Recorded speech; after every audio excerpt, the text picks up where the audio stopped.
Hey, welcome to Gnome. Gnome is a game about gnomes. It's spelled a little bit differently, but I'll get into that here in a little bit. Um, it's a game about managing resources and building a storehouse. The object of the game is that each player has a storehouse, and they're trying to acquire resources and place them in their storehouse.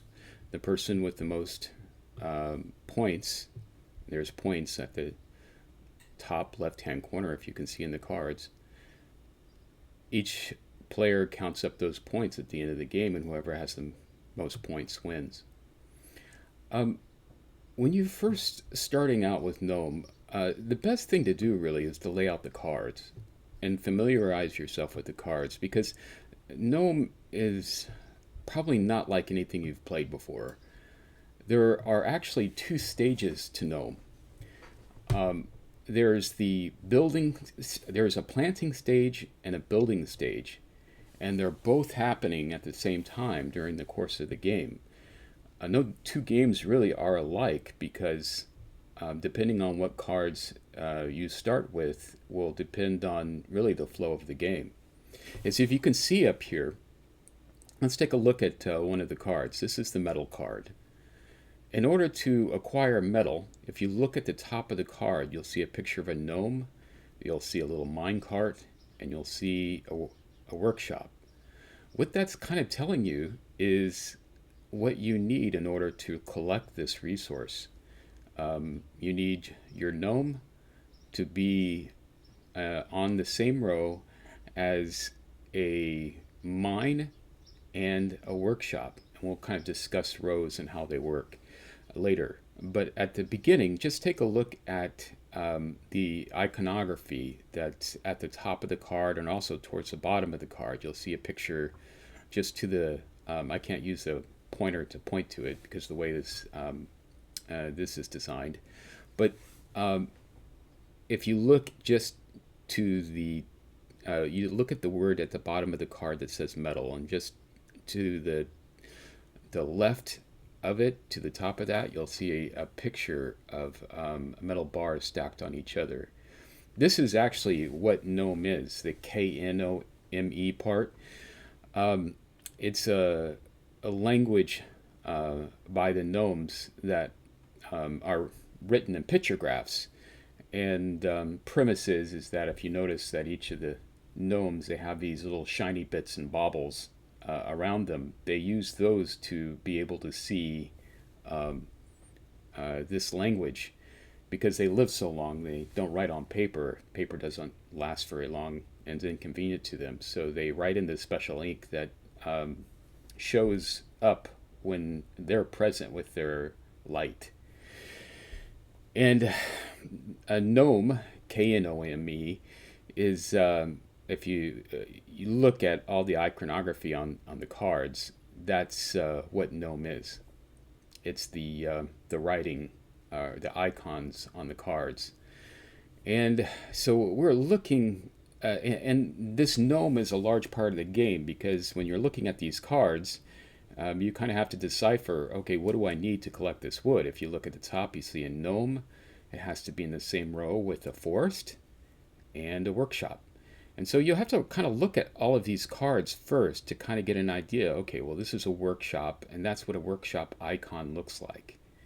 And if you notice at the top of this workshop card, that's the second layer of the game. In order to actually build this workshop, I have to build it on top of a forest. If you look underneath each of these cards, they're built on top of another card.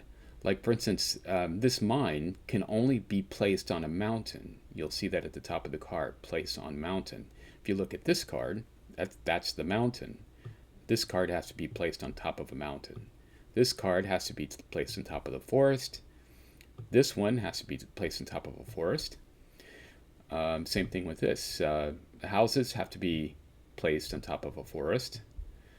This sheep pasture has to be built on a meadow, which is this card. you'll see in the meadow card in the top, or just above the name to the left, you'll see the iconography there. That's meadow in Knome. And likewise, the this particular mill has to be built on water, and this river, or the river card, this wheat field has to be built on a meadow. So you have to kind of keep in mind that not only are you trying to build these buildings that are needed to collect the resource, but you are also planting these cards, the rivers, the meadows, because when the game starts out, it's a clean board. There's nothing on the table, but as the game progresses, will be laying down. First, they'll be laying down rivers, meadows, forests, or mountains, and then they'll be placing buildings on top of them. And then they'll be using those buildings to collect the resource into their storehouse. So it's a little bit of involved, but the idea is that there's just two stages of the game that are happening simultaneously together. That brings us over to the clock. The deck of cards for Knome are all shuffled together and placed to the side of the playing area. And above that, we have this clock card. And if you notice there at the bottom of the clock card, it says start the day. Well, if that's where we place this clock card in reference to the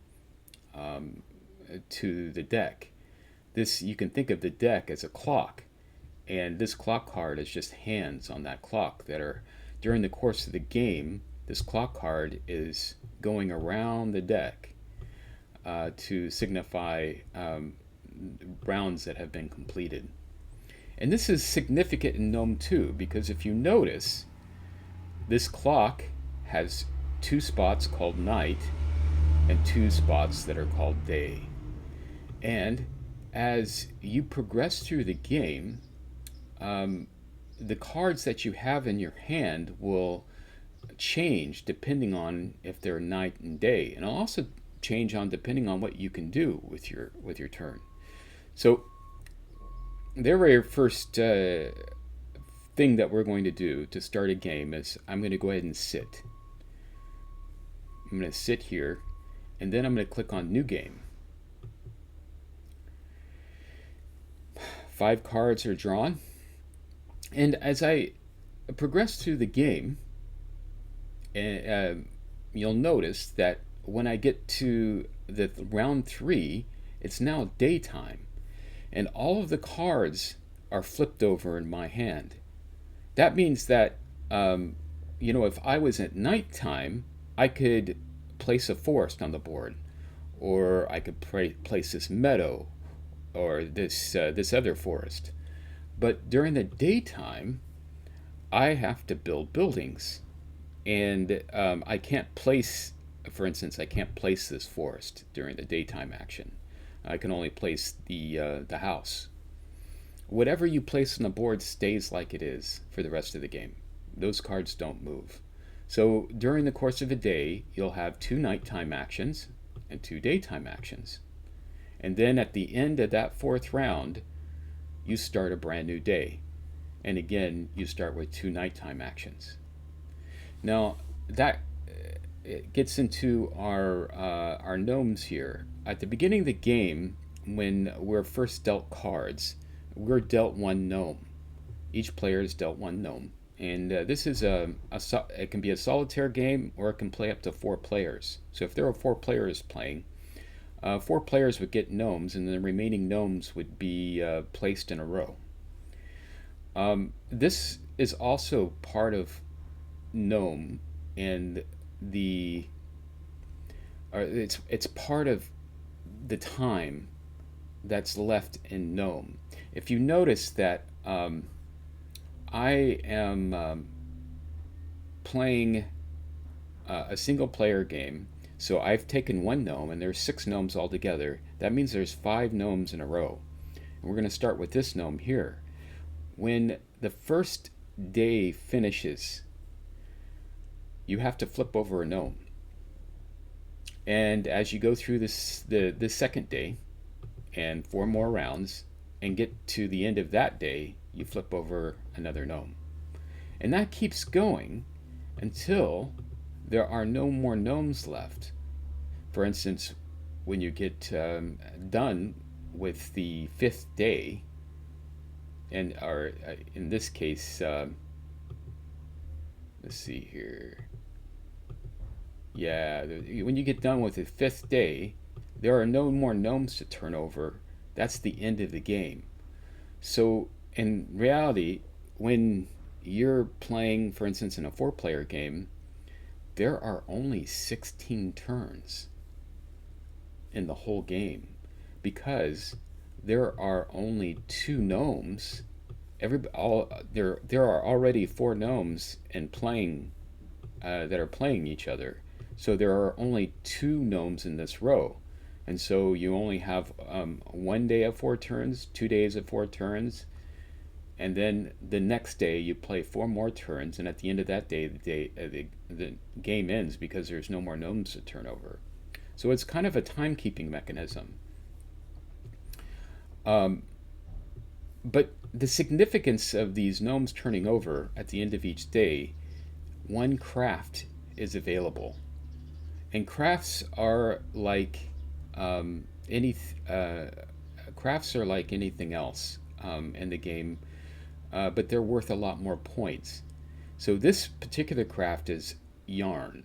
In order to create the yarn, I have to have 5 yarn either in my hand or the storehouse, and my gnome has to be in the same row with the house because that's where he spends the yarn. So if I have the 5 wool, I can discard that to the discard area, and then I get to take this and place it in my storehouse for 8 points at the end of the game. The yarn also has a special ability. It says I'm unhindered by a cat. That's another item that we'll get into here just a bit. Let's first talk about rows. Gnome is played in rows. So at the beginning of the player's game, we're going to go ahead and do just a new game. So we're all reset. At the beginning of the player's game, they've got 5 cards. And if you look at this at the top, it tells you what you can do during the nighttime actions. You can place one nighttime card or a plant card and put your gnome on it.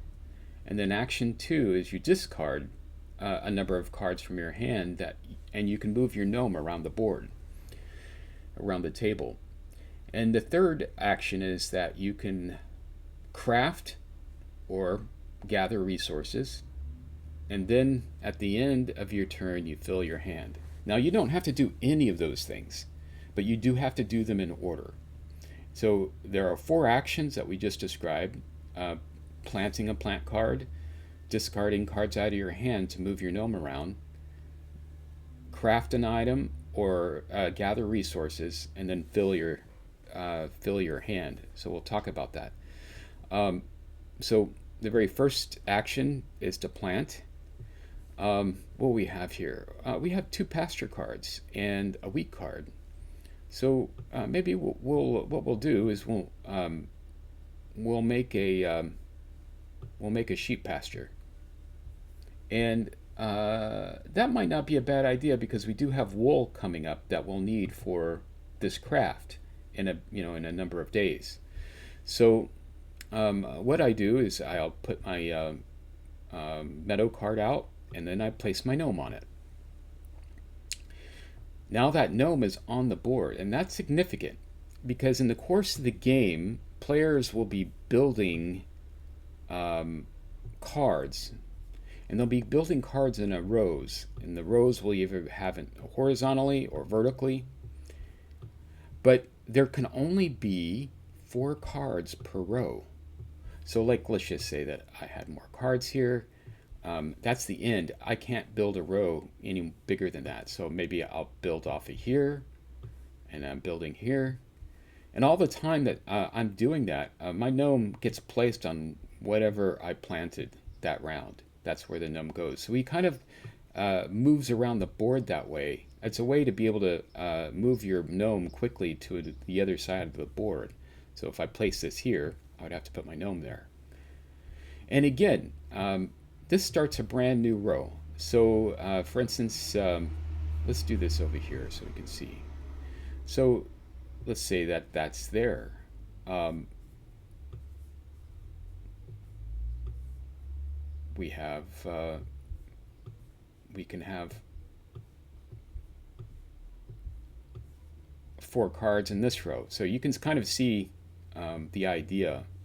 So during the progression of the game, um, you're building out these rows, but you're really building them out with the idea that you're going to generate resources from them. Like, for instance, in order for me to take this mountain and turn it into a mine to mine ore, I would need to build a workshop on this forest. That way, if I place my gnome here, they could they'll be able to mine those resources. So that's really the premise of the game. As you know, as it's your turn, you're planting with the idea that you're going to be gathering. So let's say, we have wheat. We have some wheat there. We have a wheat field there. On the other side, we have a wheat field. So if you look at the top, right, I didn't mention that. If you look on the right-hand side of the card, it'll tell you what's on the other side of the card. So if you wanted to plant a wheat field during the day, you might not want to put this card down. You might want to put this card down instead, so that when it came daytime, you could plant that card on top of it. So keeping an idea of, too, not only looking at your cards, but understanding what you will have available to you in the future. So let's just do that. We're going to plant this card here. And we are going to put our gnome down. And we're going to go ahead and just discard this wood for now and just concentrate on maybe this wheat. And keep in mind, too, when I'm discarding, I'm not always doing it because I want to move my gnome.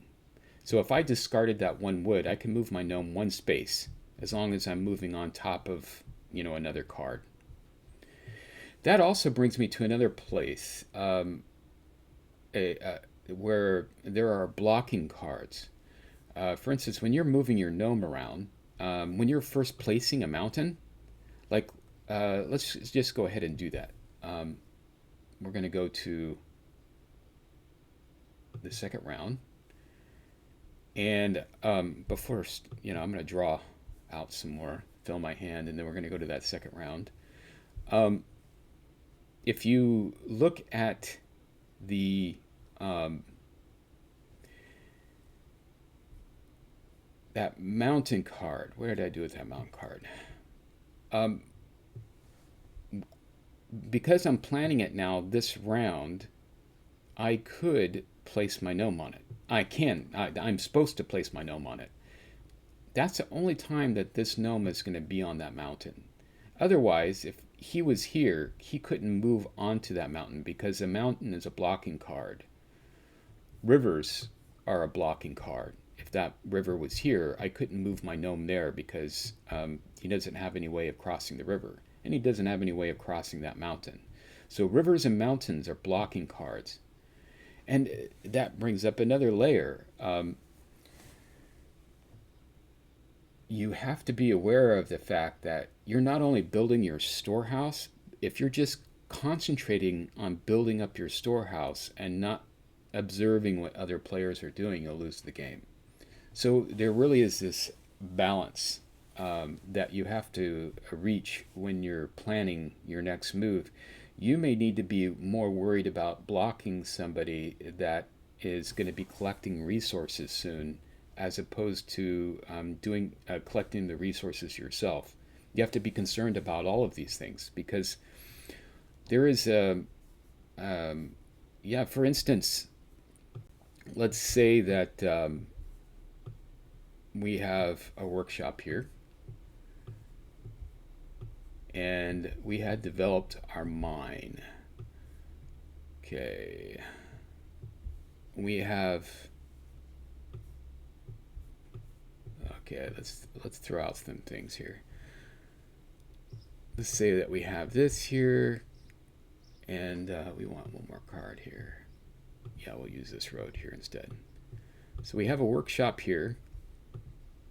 Now we need a mine. I'll probably pass one up, but let's look for that mine. Here it is. So our gnome is now on the same row as a workshop and a mine. And if this river was here, this wouldn't work out. I wouldn't be able to collect this ore because there is something blocking my way. This river cart's blocking my way. But now we have a nice meadow. So I could, during my turn, move this into my storehouse. But let's say that we had the wood in our hand too. We had this 4 wood. Well, I could, during collecting my resources, I could move both the wood and the metal into my storehouse on the same turn because I am in the row with a mine and a workshop. And I'm also in the same row, if we look at the wood, I'm also in the same row as a forest and a workshop. So keep in mind too that when you're looking at what other players are doing and looking at what you're doing, you can do multiple actions during a single turn. Yeah, for instance, my gnome, let's just say that I also had a little bit more wood. I think there was another wood in here. Oh, it's metal. Let's say that I had this metal. So I had all of this metal. I had 2 metal cards and wood that I put in my storehouse the same turn. But let's say that I would rather, rather than put that metal in the storehouse, maybe this was turned over, and this was available for me to craft. Well, I could take these on the same turn as I'm gathering resources. I could take these this 4 and this 2 and discard them because I need 5, so I'll have to give out 1 extra. I need 5 to build that X. Well, I can also craft on that same turn. I can do all of these actions on the same turn. I can gather as many resources as I can. I can, where my gnome is serving those requirements, or I can craft as many items as I have available. Maybe I have a stack of resources in my storehouse and also my hand. Keep in mind that if I'm crafting, all I have to do is be on the same row as here. I needed to be on the same row as the workshop. I can actually take resources from both my hand and my storehouse to complete the requirements for whatever I'm crafting. So that is Knome in a nutshell. One other thing to mention is there is something else in the game that will come up. And if we can find it, let's see, probably all the way. There is one creature card, here it is, that comes in. If you get dealt, like for instance, if I draw and I get dealt a creature, I have to immediately place it on the board. And I have to place it on the board where my gnome is, and then my gnome gets bumped off the board. If you notice, you'll see kind of a little iconography up in the top right hand, that picture of that gnome has to go to your hand, and this the troll will get there. If it was daytime, it would be a cat. If it's nighttime, it'll be a troll. And but they both work the same way, but they also get dealt with differently. There's if you look, of course, I won't have it available to me now because I'm actually this gnome. The cake means that I'm not affected by the troll, and if someone spins the yarn, they're not affected by the cat. But how this works is that at the end of your turn, the gnome or the cat or the troll will move to whatever building is closest to you. If you're on a building, that the creature will move onto that same building as you and bump you off. If you're not on a building, let's say that you're in this meadow, then that creature can't move onto the same the same space as you. So you get to decide now between the workshop and the mine which place that the creature will go. And keep in mind, now that that creature is there, if let's say that it's a nighttime turn, and I'm placing this mountain here and moving my gnome on it. Let's say that I had some metal that I wanted to collect. Well, I couldn't collect the metal because the creature is blocking the mine. So that also works with other players. If there's another player and that player is on the mine, I couldn't collect it because that player is blocking the mine from my use. Now, if this is the player's turn and he's on the mine, he or she's on the mine there, this player can collect the ore because there's nothing blocking them between the mine that they're at and the workshop. So keep in mind that that's kind of how blocking works too. So I think I've discussed everything there is with Gnome. There's few layers to it, but once you get used to the cards, there's only 4 resources, and it's what the requirements that you need for the resources is pretty intuitive. I mean, like for instance, wheat. You need a wheat field and a mill. You need a mine and a workshop for the ore. You need a forest and a workshop for the wood, and for the yarn, or for the wool, excuse me. You'll need a pasture, sheep, and a house. And as the game, as the table starts to build during the course of the game, things start going really fast, and you have to be pretty hyper aware of where the buildings are, because of the resources that you're trying to gather, and two, where the other players are. What are they trying to do?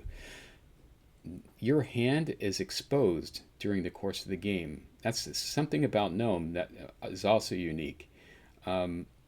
Because these are double-sided cards, everybody knows what's already in your hand. And you don't have a screen to block players from seeing what's... this is a very much part of the game. Everything is exposed in Gnome, and except what's coming next in the deck. And so you are aware of what people have in their hand, and also what might be coming up in their hand. So as the day changes from night to day, and day back into night. So it's it might seem like a little bit, but hopefully the actions and everything are pretty intuitive, and it definitely a lot of planning, quite a bit of strategy, but I think more than anything, just being able to observe what other players are doing and shifting your strategies during the course of the game and not being stuck on any particular thing. Being flexible is a large part of kind of keeping the balance in order to win the game.